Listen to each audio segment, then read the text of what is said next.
Pada tanggal 14 Agustus 1945, para kaum muda mengadakan rapat di Jakarta.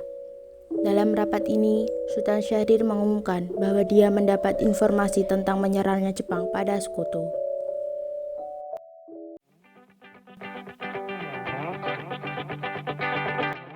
Assalamualaikum. Waalaikumsalam. Saudara-saudara, saya mempunyai kabar baik untuk kita semua, bahwa Jepang telah menyerah kepada Sekutu. Saya mendengarkan berita itu di radio luar negeri. Jadi di negeri kita sekarang sedang mengalami kekosongan kekuasaan. Sungguh, apakah itu benar berita itu?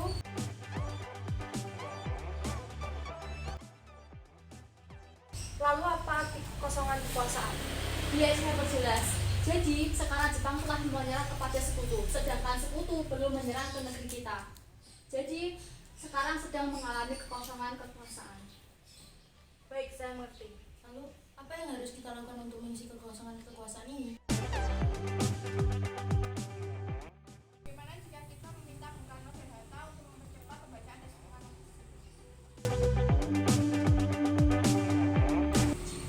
Ya, saya sangat setuju.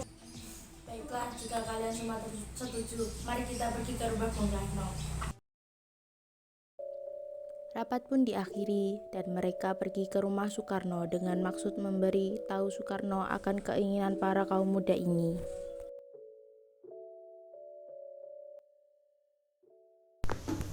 Assalamualaikum, apakah Bapak ada Bu kami ingin bertemu? Waalaikumsalam. Bapak ada keperluan apa ya?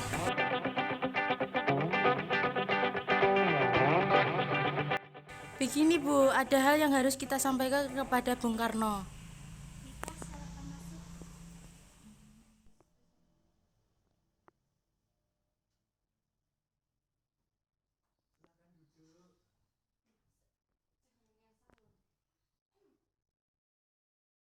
Saya dengar dari istri saya ada hal yang ingin dibicarakan.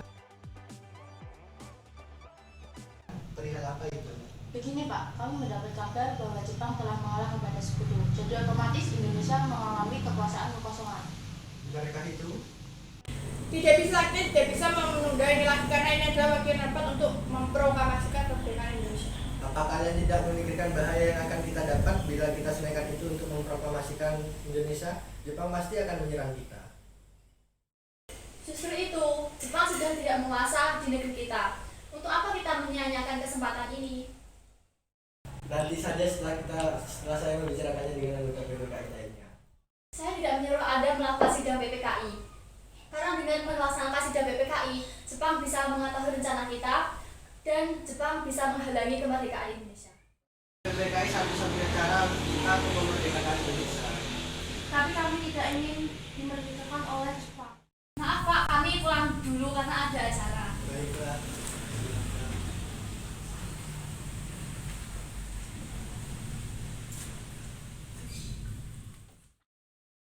Assalamualaikum.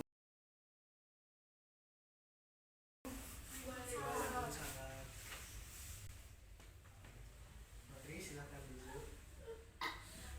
Wah, ada apa ini kok rame-rame? Kami ingin proklamasi Indonesia cepat dilaksanakan, tetapi kami tidak ingin merdeka di tangan Jepang. Apa kita tidak merundingkan secara matang-matang terlebih dahulu? Tidak ada waktu lagi. Ini saat yang tepat untuk kemerdekaan Indonesia sebelum bangsa lain datang kembali menguasai negara. Baiklah, kalau begitu akan kita bicarakan besok lagi. Silahkan kalian datang ke sini lagi. Baiklah, kami permisi dulu. Mohon maaf telah mengganggu waktunya.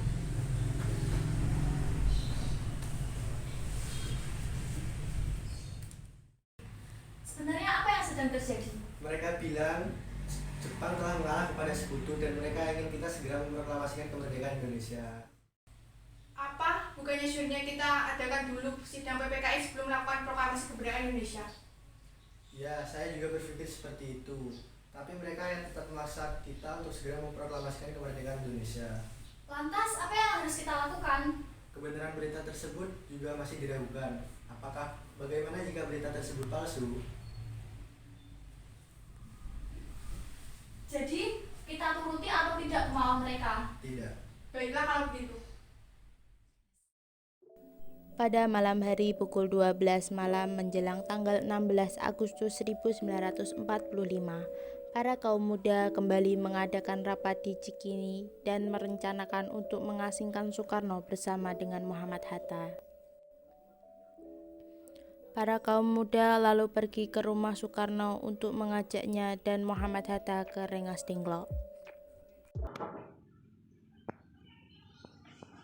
Assalamualaikum. Waalaikumsalam. Cari Kamas ya? Iya, benar sekali. Ada apa malam-malam datang kemari? Kami diutus untuk bawa Anda berdua keluar kota. Memangnya kemana? Karawang. Kalau kami tidak mau, Sudah, jangan debat, ini sudah malam. Sebentar, saya akan berpamitan dulu. Bu, Ya, Bapak ingin pergi keluar kota, Bapak pamit dulu. bisakah saya ikut? Akhir-akhir ini saya merasa akan terjadi sesuatu yang tidak enak. Baiklah, Maaf, apakah sudah selesai? Kita akan segera pergi. ayo mari. Mereka pun pergi ke Rengas Dengklok. Mereka tiba di sebuah rumah. Di sana, Bung Karno dan Muhammad Hatta terus didesak dengan cara kasar. Mereka didesak oleh kaum muda untuk segera memproklamasikan kemerdekaan Indonesia.